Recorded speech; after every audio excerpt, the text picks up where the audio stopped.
In 1992, commissioned by the Technical Advisory Committee on Water Defences, or TAW, tests are conducted at the large wave flume of Delft Hydraulics.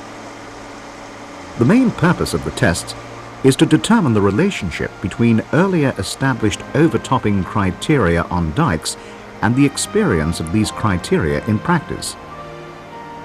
The tests are conducted on a grass dike built into the flume. The outer slope has a gradient of 1 in 4. The inner slope has a gradient of 1 in 2.5.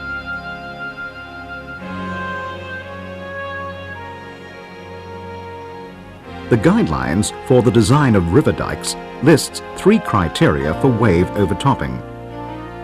These criteria are expressed in terms of litres per second for every 1 metre stretch of dike. The criteria vary according to the quality of the dike's inner slope. During the tests, it proves very difficult to achieve an exact setting of the 3 overtopping criteria values. That is why the achieved overtopping discharges deviate slightly from the desired criteria.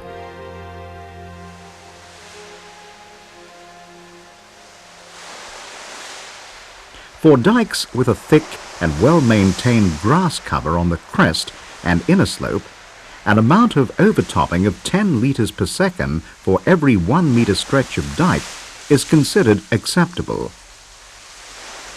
If no additional protective measures are taken, the slope must be as flat as possible without any structure, fencing or trees. The reason being that the water flowing down the inner slope can reach a speed of several meters per second. In the test, using regular waves, a freeboard of 1 meter 80 is set, a wave height of 1 meter 91, a wave steepness of 5%, resulting in an average overtopping discharge of 10 liters per second for every 1 meter stretch of dike. This test gives the most realistic idea of what an overtopping discharge of 10 liters per second for every 1 meter stretch of dike actually looks like. Every wave produces roughly the same amount of overtopping. It's clear that during the short time that the wave washes over the crest of the dike, the overtopping discharge is much higher.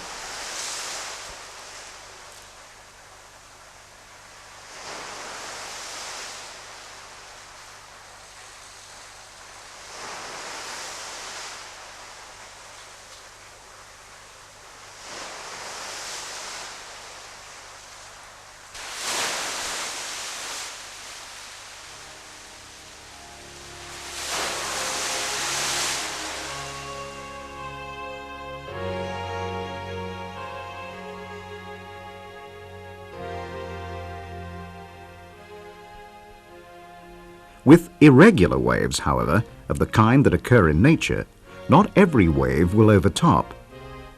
On the other hand, though, there will be some high waves causing a very large amount of overtopping.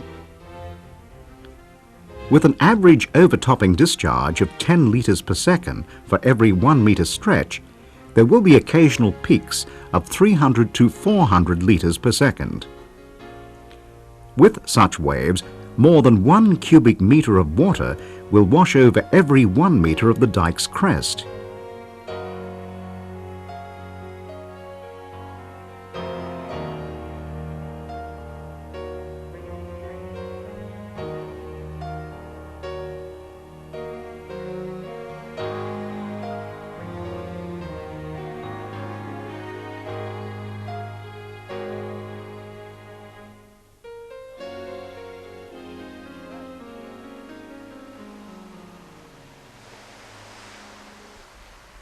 A criterion of 1 liter per second for every 1 meter stretch applies for an inner slope of clayish soil with a not particularly well-tended grass cover.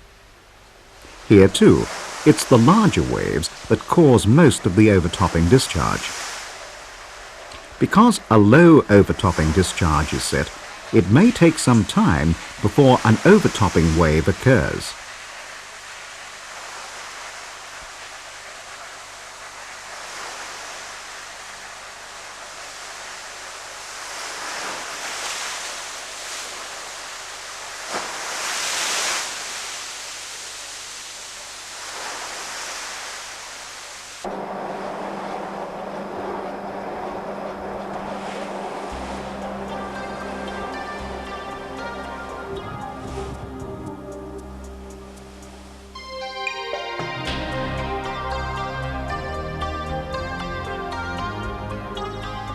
If the criterion is 0.1 litre per second, the inner slope may consist of sandy non-homogeneous material. This test, with an overtopping discharge of 0.4 litres per second, most closely approached the criterion. It's clear that we're talking here of minimal overtopping discharge. The quantities of water that wash over the dike here can be compared to a good rain shower.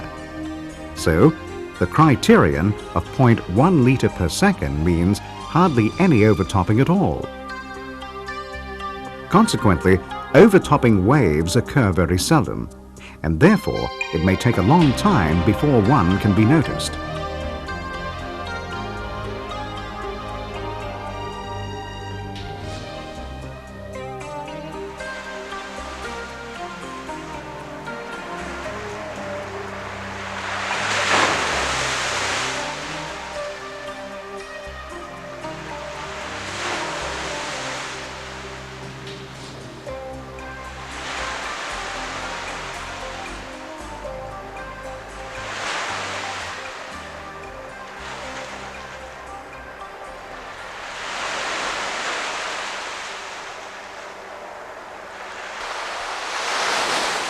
It's not only the condition of the grass cover and the soil underneath that determine a dike's permissible overtopping discharge. The availability of a dike watch can also play a part. Here, the overtopping discharge exceeded 25 litres per second per metre. In the course of this test, the volunteer dike watch lost his balance several times. Without his safety line, he would have been washed off the dike. That is why, in similar situations, inspection and repair of a dike under these wave conditions is not possible. Also in practice, as opposed to a test situation, the risk of a gale force 12 must be taken into account.